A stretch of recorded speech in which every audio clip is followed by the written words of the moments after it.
Hello everybody and welcome back. This week I have a kind of mashup video for you. It is technically landscape series because I am now one video behind in landscape series, but I also wanted to make up for not doing a fan art in February because I'm pretty sure I didn't do one. And I've been trying to make sure I do one at least every month. So you'll probably see another fan art video probably at the end of this month to do the March fan art video, but this one is technically February's. So this week I wanted to challenge myself a little bit and get out of my comfort zone, which sounds a little weird, but I rarely use colored pencils on their own. So this week I decided to get out my set of the Prismacolor Premier 24 set, and I challenged myself to just use the 24 instead of pulling out all of my Prismacolor pencils, and it was fun actually because I had to work with colors that I wasn't used to working with, and I had to work a little more to get the shades that I wanted, so it meant a lot of layering in some of the areas, and it was fun, and it's definitely something that I want to visit again. So, but I also want to use my technique of doing the marker and colored pencil, which is what I'm the most used to doing. And so that will probably be showing up later on in either a full illustration or in my sketchbook video or in the landscape series. You never know. But yeah, and some of you might be wondering how this is considered to be a fan art video. This is actually based off of a screenshot that I took in Legend of Zelda Breath in the Wild. For those of you who aren't familiar with this location, this is the location of the Lord of the Mountain. And I'm not going to give away any spoilers. I'm not going to tell you which Lord of the Mountain it is. And I don't want you guys looking it up. I want you to find it yourselves. So if you're playing this game and you find yourself out at night, look around, do a 360 all the way around. There will be a mountain that is glowing blue. Get into your zoom on your Sheikah slate and put a pin down. Drop that pin right there on that location. And then my suggestion is to go there right now, right after you get done putting up your Sheikah slate. Because if you are close enough, and you get there in time, you will find a whole lot of interesting looking creatures. And they will reward you quite well. And also, if you're brave enough, you get to try and tame something that you probably shouldn't be able to tame. But I'm going to leave that to your decision. I did tame him. I haven't seen him since. Because you're not allowed to keep him, unfortunately.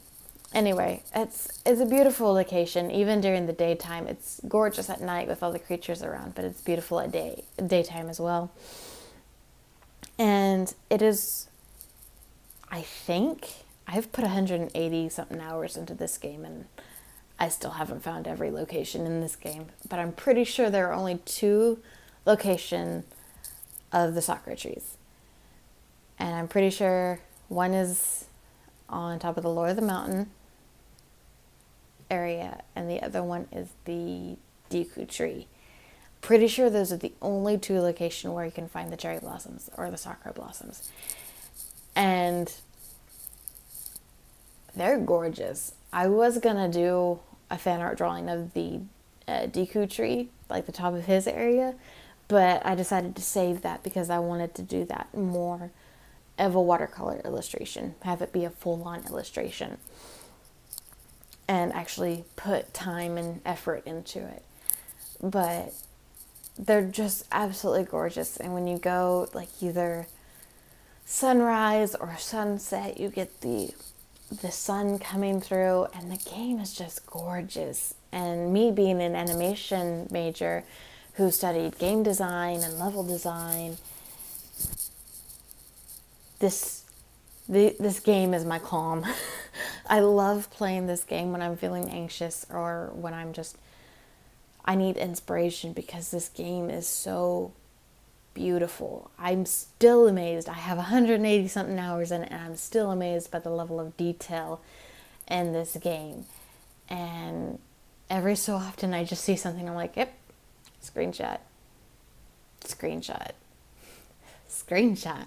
Sometimes I'll even go in with the Sheikah slate with the camera function, and I'll take pictures in that too. And then I'm like, well, I kind of need to take pictures for the compendium. I kind of need to delete some of these, but I have like 4 that I won't delete because they're just so gorgeous. But yeah, this game has definitely been my inspiration, and since I've picked it back up again, I have definitely felt more inspired to produce artwork. And it's actually been very fun because I got my first commission the other day. It was like 2 weeks ago. I'm almost finished with it. But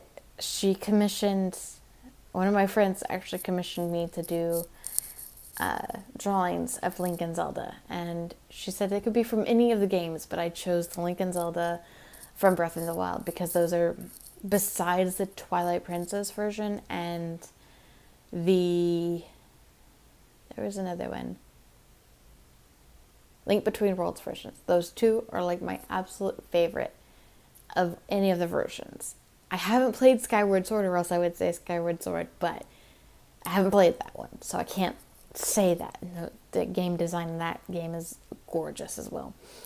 But I'm so excited because I'm almost done with that, and I can't wait for her to see them because they were so much fun to do and so much fun to draw.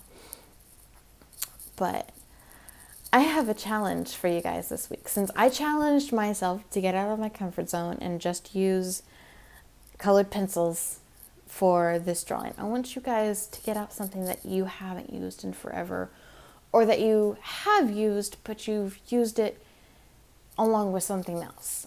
Like, say you're into line work and you do line work with your drawings. Try doing just line work. Don't worry about the color. Or get rid of the line work and go for something that has no lines, that you have no borders. That's the word I'm looking for. You have no borders that you have to worry about not crossing. Or if you like doing line work and you've tried without line work and you don't want to do that again, try colored line work. Don't stick with just black. You can do colored line work. I've been really inspired lately by the YouTuber Danica Sills, and she has been using the colored micron pens for her line work lately, and I think it's just absolutely gorgeous how the painting just looks softer, and yet it gives it more voice. It speaks volumes when the line work and the paints or the markers or the colored pencils they look so harmonious, and it looks so beautiful together, and I think it's amazing. And I've tried it myself. I prefer thick, bold, graphic black lines, but I have done the color lines, and I think they're gorgeous. And I do sketch in pen a lot too, which is another challenge. If you're used to sketching in pencil, try sketching in pen.